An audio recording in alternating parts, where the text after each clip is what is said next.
आपने हमें गुरु ज्ञान भी दिया, सत्य जानम अनंत ब्रह्म। कहे थे लेकिन हम कई बार प्रयास किए करने का, लेकिन होता नहीं है। होता मतलब क्या, करते नहीं। और उसमें आपने कहा था कि ध्यान लगा के सोचना हर चीज़ पे, एक एक वर्ड पे। हमें कुछ समझ में ही नहीं आया।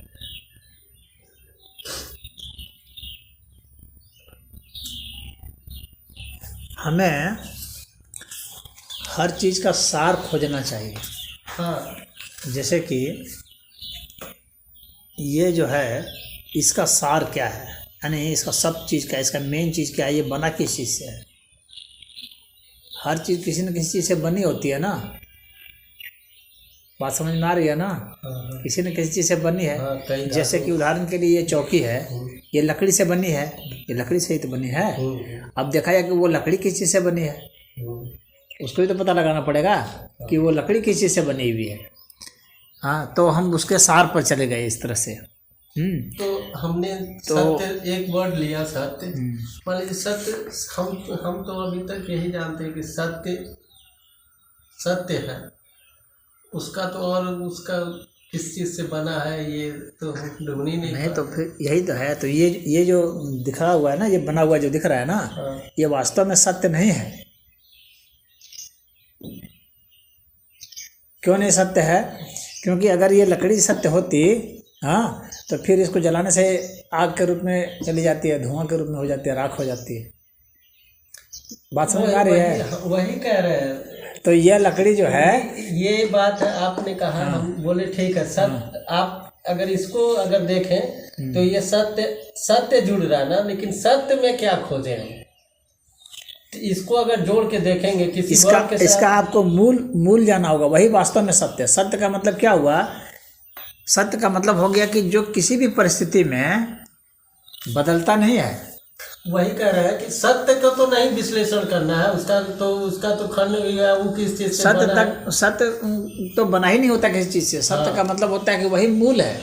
मूल है। उससे जो भी बने हुए हैं वे सत्य जैसे लगते हैं, लेकिन सत्य नहीं होते हैं। वो उनको व्यवहारिक सत्य का सत्य। आपने हमें जो दिया था सत्य जानम अनंत ब्रह्म, तो इसमें सत्य को भी, उसका तो कुछ है, वही मूल है। जानेंगे क्या? जब जो मूल जान गए हम, तो फिर जानना क्या है?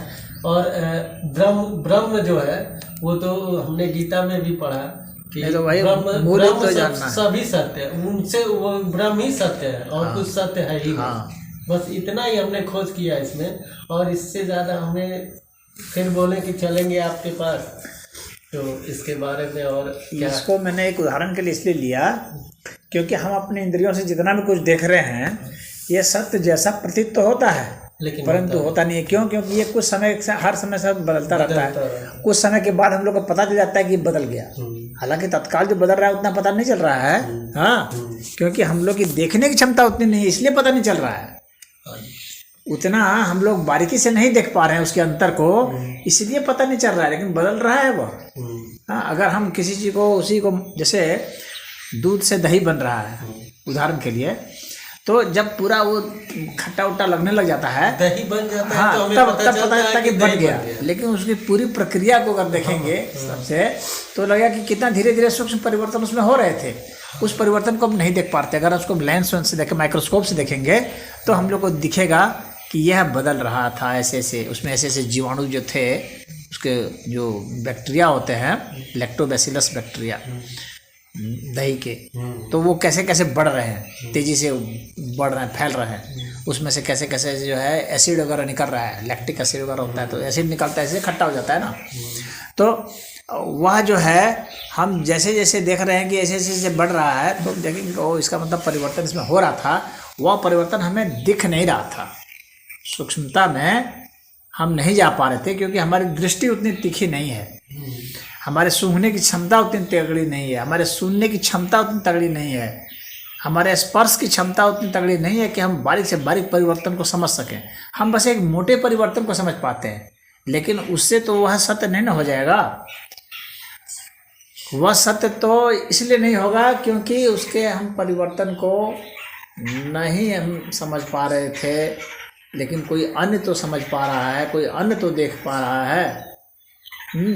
तो उसमें परिवर्तन हो रहे हैं। हमें वैसा चीज़ चाहिए, वैसा तत्व चाहिए जो कि स्टार्टिंग शुरुआत की हो, जिसका कोई कॉन्स्टिट्यूएंट नहीं हो, जिसका कोई इनिशियल नहीं हो, मतलब वह किसी से नहीं बना हो। वो हाँ, से ही उसका कोई अवयव नहीं हो। कहने का मतलब ये, हिंदी में कहें तो अवयव उसका कोई नहीं हो। हाँ, तो वह उसको ही हम सत्य कहेंगे। तो वह कैसे होगा? तो वह हम अपने भीतर ही ध्यान करते हैं। इसलिए ध्यान भीतर ही करने के लिए बताया जाता है। या तो हम अपने बुद्धि से, तीक्ष्णता से देखें कि भाई ये किसी से बना, ये दीवार है सीमेंट से और ईंट से ये बना हुआ है। अब सीमेंट जो है वो किससे बना हुआ है? तो चूना से बना हुआ है। हाँ, इस तरह से देखेंगे ईंट किससे बना है, मिट्टी से बना है, मिट्टी किसी से बनी है। तो इस तरह से हम अब देखते चले जाएंगे तो कौन सब मिल रहे हैं हमें पाउडर ही तो मिल रहा है। फिर उस पाउडर को देखेंगे कि ये पाउडर भाई किससे बना हुआ है, तो विज्ञान बतला रहा है कि ये सब जो पाउडर है ये बना हुआ है अणु से, हाँ, एटम से बने हुए हैं। हाँ, तब फिर वो देखेंगे वो एटम किस चीज़ से बने हुए हैं, तो कह रहे हैं कि वे जो है वो परमाणुओं से बने हुए हैं, जिसमें कि प्रोटॉन है, न्यूट्रॉन है, इलेक्ट्रॉन है, वे किस चीज़ से बने हुए। तो अभी विज्ञान कह रहा है कि इलेक्ट्रॉन जो है वो एलिमेंट्री चीज़ है, वो किसी से नहीं बना है। लेकिन हाल फिलहाल में विज्ञान को भी यह पता लगने लगा कि नहीं, इलेक्ट्रॉन भी बना हुआ है किसी चीज़ से, उसके भी कॉन्स्टिट्यूएंट्स हैं, उसके भी अवयव हैं। इसका मतलब वो बेसिक एलिमेंट नहीं है। जब तक हम बेसिक पर नहीं जाएंगे, वही बेसिक ही सत्य है। तो वही तो वह तो यह तो हुआ विज्ञान के नॉलेज के माध्यम से बनाना। अगर हम अपने भीतर ध्यान साधना में जाते हैं तो हम ऐसे बैठे रहेंगे, तो अगर हम देखेंगे ना कि हमारा शरीर किस चीज़ से बना हुआ है, मांस से, हड्डी से, इससे उससे बना हुआ है। हाँ, तो हम लोग का ऋषि मुनियों ने क्या किया, तो इसको उसी तरह से समझा कि हम लोग का जो है शरीर किस चीज़ से बना हुआ है, मांस से, हड्डी से, वसा से, चर्बी से, हाँ, पानी से, इन्हीं चीज़ों से न बना हुआ है। तो जब हम इसी तरह से जब हम लोग ध्यान लगाते चले जाते हैं, एक जगह स्थिर होकर के बैठते रहेंगे, तो फिर हमको धीरे धीरे पता चलेगा कि वो इसमें शरीर में क्या है, हवा है, इसमें शरीर में अग्नि है, तापमान है। हाँ, इसमें पता चलेगा ना कि शरीर में तापमान है, हाँ, अग्नि है, वे सब भी किसी चीज़ के गुण हैं। तो वह कौन सा पदार्थ है जिसके कि वे गुण हैं। तो जब हम बैठे रहेंगे तो धीरे धीरे हमें पता चलने लगेगा, और हमारी जो चेतना है, मन जो है, वह सबको समझने लगेगा। फिर हम देखेंगे कि ये मन किस चीज़ से बना हुआ है। तो मन का जो सूक्ष्म स्वरूप है उसमें हमारा प्रवेश हो जाएगा, क्योंकि वो मन के सूक्ष्म स्वरूप से ही हम स्थूल में प्रवेश किए थे, जिसको हम सामान्यतः मन कह रहे हैं। तो वह जो सूक्ष्म स्वरूप है मन का, उसको विवेक कहा जाता है। उससे ही हमें मन के बारे में पता चल रहा था। फिर वह विवेक किस चीज़ से बना हुआ है, जब हम उस पर अनुसंधान करने लगेंगे तो फिर जो है हमें अंतःकरण का बोध होगा। फिर उससे वह किससे बना हुआ है, तो फिर हमें अहंकार का बोध होगा, सूक्ष्म अहंकार, जहाँ पर अपने होने की स्थिति का बोध होता है। इस तरह से धीरे धीरे क्रमशः बोध होता है। और जब ध्यान में बैठते हैं, जब कोई व्यक्ति ध्यान में बैठता है, तो सबसे ध्यान की प्रक्रिया में क्या होगा कि वो जब बैठा रहेगा तो उसे शरीर में सबसे पहले जो है श्वास प्रश्वास का पता चलेगा, दिल की धड़कनों का पता चलेगा। दिल की धड़कन का मतलब क्या हुआ, आवाज़, ध्वनि। सांस की भी आवाज़ आती है, उसकी भी ध्वनि का पता चलेगा। और वायु का पता चलेगा, हवा है उसमें, जहाँ आ रही है, जा रही है, इसका मतलब है कि वहाँ जो स्पेस का स्थान का पता चलेगा, जगह का पता चलेगा। हम लोग का शरीर में तो स्पेस है, जगह है, जगह में ही तो मांस है, हड्डी है, जो भी है। तो धीरे धीरे उसका पता चलेगा। फिर शरीर के भीतर जो है, जब हम बैठे रह जाएंगे तो हमें धीरे धीरे विचारों का कुछ पता चलने लगेगा कि विचार की तरंगें चल रही है। तो वह जो है शरीर का जो है माइंड का सॉफ्टवेयर है, उसका पता चलेगा। फिर धीरे धीरे शरीर में कुछ कुछ दर्द होने लगेगा। दर्द होने लगेगा तो इसका मतलब है कि हमारे शरीर में कुछ तरंगें चल रही हैं, कुछ रसायन इधर से उधर जा रहे हैं, तो रसायन का भी पता चलने लगेगा। दर्द जितना बढ़ता जाएगा उतना ज़्यादा तरंगों का पता चलता जाएगा। तो हमें तरंगों का पता चलेगा, कण का भी पता चलेगा, जो कण इधर से उधर जा रहे हैं। फिर वो धीरे धीरे धीरे धीरे हमारा शरीर जो है कांपना शुरू करेगा। एक जगह बैठे रहेंगे तो शरीर क्या करेगा, कांपने लगेगा ना। जब कांपेगा इसका मतलब गति का पता चलेगा, वाइब्रेशन का पता चलेगा। शरीर के भीतर जो हाड़ मांस से सब जो है इनका कंपन होगा, तो इनकी गति का पता चलेगा, वाइब्रेशंस का। कैसे वाइब्रेशंस जुटे हुए हैं, हमारे दर्द से कैसे जुटे हुए हैं। बात समझ में आ रही है? वह सब एक जगह स्थिर होने से पता चलेगा, हिलना डुलना थोड़ा भी नहीं होता है। और उस तरह से क्रमशः इस तरह से धीरे धीरे हमें हर चीज़ का पता चलने लगेगा, अपने भीतर अनुभूत करेंगे। पता चलना मतलब कि हमको सूचना नहीं मिलेगी, बल्कि हमको उसका प्रत्यक्ष ज्ञान मिलेगा। वह प्रत्यक्ष ज्ञान होगा, कोई हमको बता नहीं रहा होगा, बल्कि उस प्रक्रिया से हमें खुद महसूस होता रहेगा। यानी कि कोई हमें वहाँ सिखा रहा है, टीच कर रहा है। जैसे अभी मान लो मैं तुम्हें बता रहा हूँ, उस तरह से कोई सिखा नहीं रहा होगा, हमें खुद अनुभूत होगा। जैसे कि हम कुछ खाते हैं तो हमें खुद अनुभूत होता है, कोई बताता थोड़ी है। तो उसी तरह से खुद अनुभूत होता जाएगा। तो तरंगों का अनुभूति होगा, ध्वनियों की अनुभूति होगी, कई कई प्रकार की ध्वनियाँ निकलेंगी भीतर से, निकल ही रही हैं। ऐसा नहीं है कि निकलेगी, अभी निकल ही रही हैं, लेकिन उस वक्त चूँकि हम वैसी स्थिति में हो जाएंगे कि हमें पता चलने लगेगा, तरंगों का पता चलने लगेगा, कंपन का पता चलने लगेगा, भीतर भीतर में खिंचाव का पता चलेगा। तो जो आकर्षण और विकर्षण होता है, कोई भी रासायनिक प्रक्रिया होती है तो आकर्षण विकर्षण होता है ना उसमें, तो शरीर में खिंचाव का पता चलेगा। तो कहा जाता है, हम लोग शास्त्र में कहा गया है कि यथा पिंडे तथा ब्रह्मांडे, यथा ब्रह्मांडे तथा पिंडे। जैसे पिंड में है वही ब्रह्मांड में है, जो ब्रह्मांड में वही पिंड में है। तो ये हम लोग के शरीर में वो सारी घटना घटेगी, खिंचाव की घटना घटेगी, तरंगों की घटना घटेगी। भीतर में ध्वनि भी मालूम पड़ेगा, तापमान भी मालूम पड़ेगा। जब दर्द बहुत बढ़ेगा ना, शरीर में गर्मी छिटने लगेगी। इतनी गर्मी छिटती है कि बर्फ़ में भी जो है आदमी को पसीना आ जाता। जब बैठे रहोगे, हिलोगे नहीं, और दर्द की तरंगें बहुत बढ़ेगी तो शरीर में गर्मी छिटने लगेगी, तो गर्मी का पता चलेगा। समझ रहे हो? तो दर्द के माध्यम से गर्मी का पता चलेगा, दर्द के माध्यम से तरंगों का पता चलेगा, उस दर्द के माध्यम से फिर ध्वनियों का पता चलेगा, अलग अलग तरह की ध्वनियों का। फिर उसके माध्यम से जब गर्मी बहुत बढ़ जाएगी, ध्वनियाँ भी होने लगी, तो प्रकाश का पता चलने लगेगा, भीतर प्रकाश का। हाँ, फिर अंधकार का भी पता चलेगा, गुरुत्वाकर्षण का पता चलेगा। समझ रहे हो? अंधकार तत्व का पता चलेगा। तब तक तो नहीं संतुलित नहीं होगा बैठने के लिए। हाँ, जो मन है अपना, वही यहाँ वहाँ चला जाता है। जाने तो, उसको जाने से कोई फर्क नहीं पड़ रहा है, वो कहीं नहीं जाएगा। वो इसीलिए जा रहा है कि अभी दर्द शुरू नहीं हुआ है।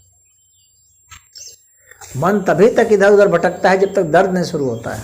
मन का एक खास गुण है, जब दर्द होगा तो मन कहीं नहीं जा सकता, वो सिर्फ और सिर्फ दर्द वाले बिंदु पर जाता है। कभी प्रयोग करके देखना। लोग कहते हैं ना कि मन इधर उधर चला जाता है, तो इसीलिए चला जाता है क्योंकि अभी दर्द शुरू हुआ ही नहीं है शरीर में, अभी साधना ही शुरू नहीं हुई। साधना शुरू ही तब होती है जब दर्द शुरू होता है, उसके पहले साधना शुरू नहीं होती है। उसके पहले उसकी भूमिका बनती है बस खाली, कि व्यक्ति बैठा रहता है। समझ गए?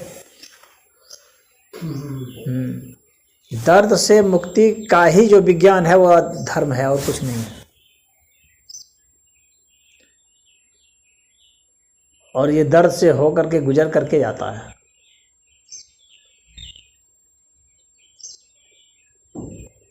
तो शरीर शुरू में भारी लगता है, बाद में दर्द होगा, फिर अंत में फिर दर्द समाप्त हो जाता है।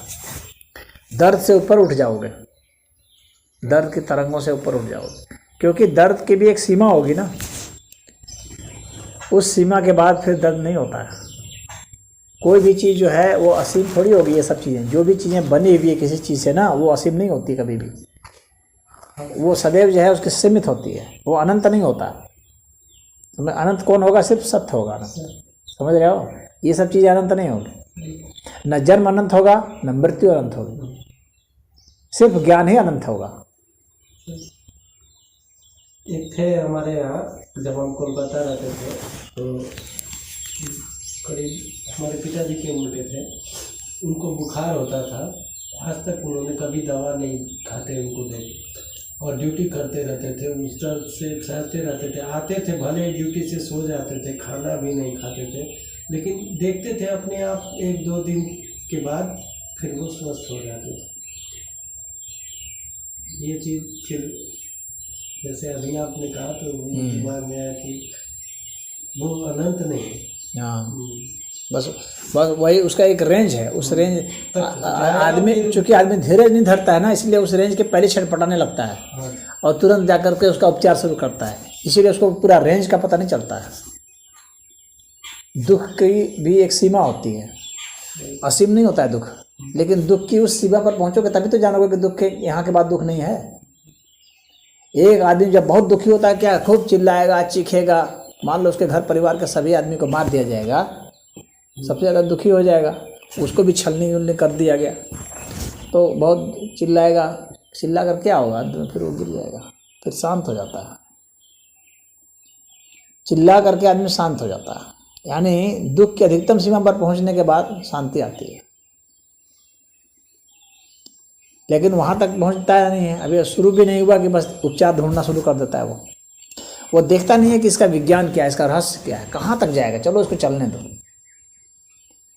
कहाँ तक जाएगा जरा इसका देख लिया जाए। और जब ऐसे करोगे पूरा ध्यान में लगा करके कि चलो देख रहा जाए कहाँ तक जाता है ये, तो एक समय के बाद फिर वो शांत हो जाएगा। अब जब शांत हो जाएगा तो उससे जो छोटे छोटे जितने भी दर्द है ना वो महसूस नहीं होते, फिर वो उसको सताते नहीं हैं, फिर वो दुखी नहीं होता है। लेकिन जब बहुत छोटी छोटी चीज़ों में ही आदमी उपचार ढूंढने लगता है तो थोड़ा सा शुरू हुआ कि बस शिकायत शुरू हो गई उसकी तुरंत, तो थोड़े से में ही वो रोने गिड़ाने लगता है, यानी उसकी सहनशीलता बहुत कम हो जाती है। सहनशीलता उसी की ज़्यादा बढ़ेगी जो अधिक से अधिक लंबे समय तक देखता है कि चलो चलने दो, कहाँ तक चलता है। और तब शरीर जो है ना, उसके शरीर खुद ही, शरीर में ऐसा मैकेनिज्म है कि शरीर खुद ही उसको ठीक करता है। जो लोग दवाई नहीं खाते हैं, शरीर उसको खुद ठीक करता है। जिसका दिमाग कहता है नहीं दवाई खाना पड़ेगा तो उसका शरीर कमज़ोर हो जाता है, क्योंकि उसका दिमाग तैयार हो गया कि वो दवाई लेनी पड़ेगी तभी ठीक होऊंगा, नहीं तो नहीं ठीक होऊंगा। तो अब वो दवाई के ही चक्कर में पड़ेगा। अब बिना दवाई के वो ठीक नहीं ही होगा, सही में नहीं होगा, क्योंकि उसका दिमाग पहले से ही मान लिया है कि दवाई खाने पर ही ठीक होंगे। और जो पहले से ही सोचा हुआ है कि नहीं चाहे कुछ भी हो जाए दवाई नहीं खाऊंगा, तो उसका दिमाग जानता है कि तब तो मुझे ही उपचार करना पड़ेगा।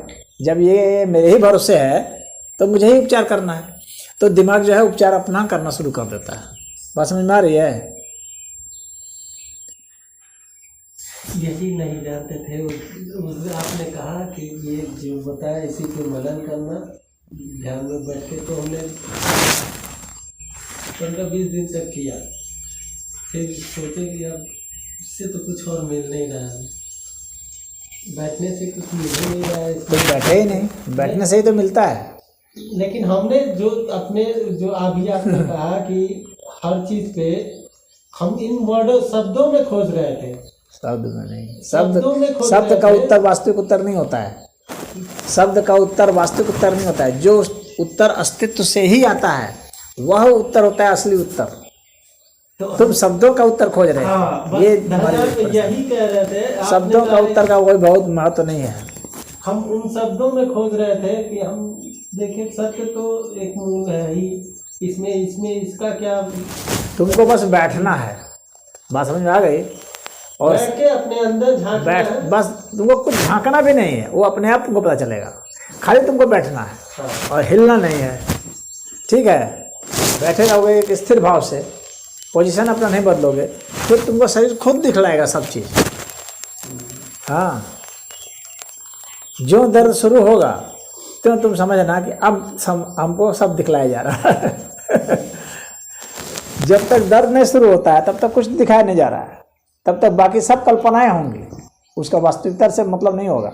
जब शरीर दर्द देगा तो हाँ, दर्द होगा, वहाँ से वास्तविकता शुरू होगी, वहाँ से तुमको और वास्तविकता में ले जाएगा कि दर्द किस चीज़ से बना है, वह तुमको दिखलाएगा दर्द। और जब वह देख लोगे ना कि वह किस चीज़ से बना है तो दर्द खत्म हो जाएगा। फिर जो चीज़ तुमको मिलेगा फिर वह दिखलाएगा कि वह किस चीज़ से बना है।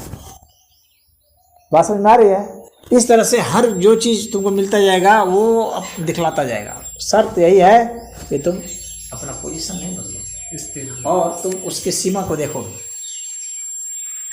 समझ रहे हो? पहले नहीं लौटना है, उसको देखो कि ये कहाँ तक जाता है। ठीक है, शरीर काँप रहा है, चलो देखते हैं कहाँ तक काँपता है, कब तक काँपता है।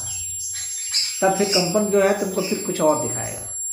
आवाज़ सुनाई पड़ रही है, सुन करके ना संतुष्ट होना है ना हटना है। चलो ठीक है, सुन देखते हैं कहाँ तक सुनाता है, कितना सुनाता है, कितने तरह का सुनाता है, कितना, बस उसकी सीमा देखनी है। तुमको पता है कि यह शुरू हुआ है तो अंत भी करेगा, क्योंकि यह सीमित है, अनंत नहीं है। अनंत तो जब आएगा तब अनंत ही होगा। यही शब्द है वो बोला जब वो अनंत आएगा ना, हाँ, फिर अनंत वही सत्य होगा, उसी को ब्रह्म कहा जाता है। हाँ, जो मिलेगा आखिरी में वही ब्रह्म है, वही सत्य है। हाँ, साधना पे बैठने से बस फिर तुम बैठोगे, फिर तो तुमको वो हर चीज है। शब्द से कुछ मतलब नहीं। शब्द किस चीज से बना है वो तुमको दिखाएगा। हम उसी में शब्द जो है ना, शब्द भी तो किसी से बना है। शब्द किससे बना है तो अभी तुमको पता चलेगा शब्द किससे बना है।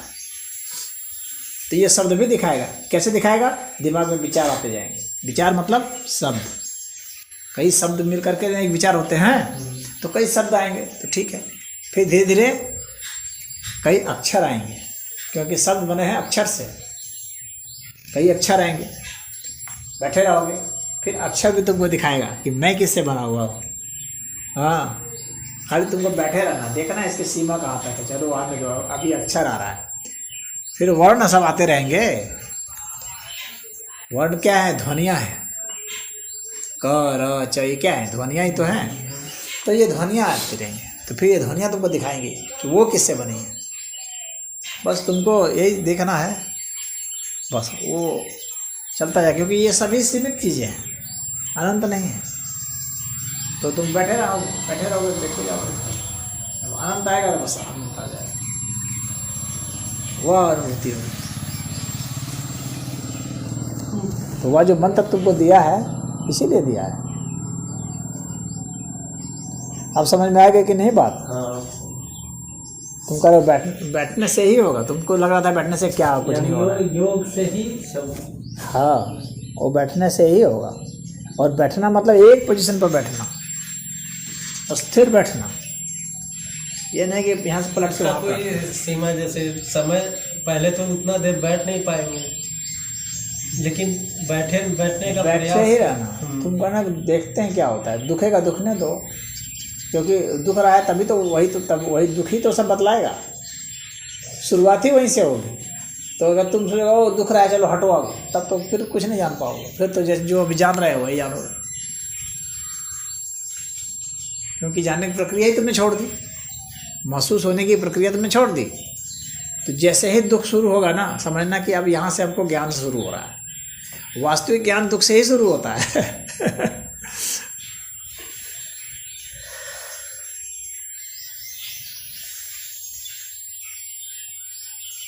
उसी में तुमको संबंध भी पता चलेगा ना। सांस का संबंध दिल के धड़कन से क्या है, इनका संबंध विचार से क्या है, दिमाग से क्या है, इनका संबंध अन्य अंगों से क्या है, कैसे सारे के सारे जो है एक दूसरे से मिले हुए हैं, कैसे एक दूसरे से संबंधित हैं, सब पता चलेगा। बस तुमको स्थिर होकर बैठना है, स्थान नहीं छोड़ना है। हाँ, दर्द ही वास्तविक गुरु है, वह तुमको यथार्थ बोध कराएगा। उस दर्द को भी बोध कराने के लिए तो कोई चाहिए, जैसे बस तुम बैठो, बस मैंने बता दिया ना अपना अनुभव। अब तुम बैठो, उसके बाद तुम खुद देखोगे क्या क्या होता है। कैसे हुआ वो सबसे बड़े, जो उस दर्द को बताया वही तो सबसे बड़ा नहीं, दर्द नहीं तो मुझे भी बताया, तभी तो बताया। आपको बताया तो ठीक है, लेकिन आपको भी किसी न किसी से नहीं, व्यक्ति से नहीं होता है। ये नहीं, ये देखना, कोई व्यक्ति सत्य को नहीं बताता, सत्य व्यक्ति को बताता है। अच्छा, तो गुरु को महान क्यों कहा गया है? भगवान से भी ऊंचा, ब्रह्म से भी ऊंचा। ऐसा है ना कि गुरु क्या है, यही तो समझो। गुरु ज्ञान को कहते हैं, परम ज्ञान को गुरु कहते हैं, परम ज्ञान को गुरु कहते हैं। सत्य जो है वह व्यक्ति को बताता है, कोई व्यक्ति सत्य नहीं बताता, बता ही नहीं सकता, सत्य व्यक्ति को बताता है। समझ में आ रही है बात? सत्य को खोजने के लिए तो स्वामी विवेकानंद जी ने निकला था कि जो हमें संतुष्ट कर देगा उन्हीं को गुरु मानेंगे। तुम अभी भी हम नहीं पहुंच पा रहे हो जहां पर जो चीज मैं बताना चाह रहा हूं। तुम सोच रहे हो कि कोई व्यक्ति सत्य बताएगा, लेकिन सोचो कि उस व्यक्ति को कहां से सत्य पता चला? सत्य ने उस व्यक्ति को बताया ना, सत्य ने उस व्यक्ति को बताया, यानी उसके भीतर से सत्य प्रकट हुआ। हाँ, तब फिर वह किसी को बता रहा है।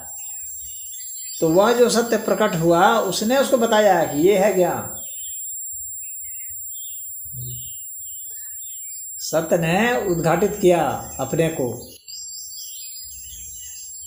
सत्य ही उद्घाटित करता है अपने को, सत्य ही बताता है स्वयं को। दूसरा कोई सत्य को नहीं बता सकता, सत्य ही अपने को बताता है। सत्य स्वयं को उद्घाटित करता है, दूसरा कोई ऐसा नहीं है जो सत्य को उद्घाटित कर दे। सत्य स्वयं उद्घाटित करता है स्वयं को। जैसे कि एक जो आत्मा स्वयं आत्मा को जानती है, आत्मा को कोई नहीं जान सकता, जान लेना। आत्मा ही आत्मा को जानती है। हाँ,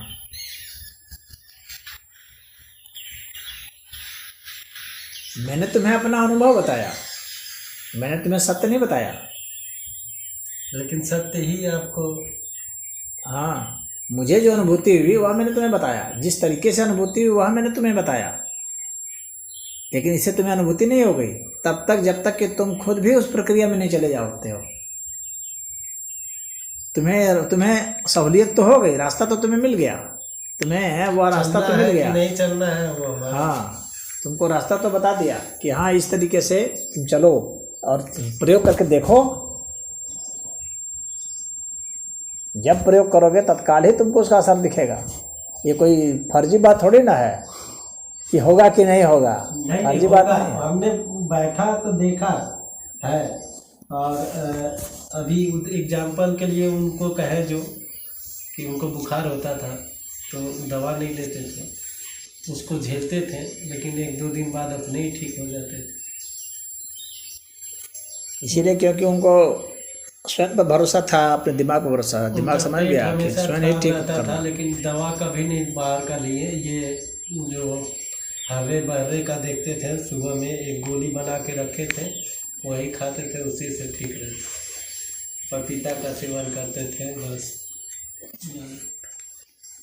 ठीक है, तो अब तो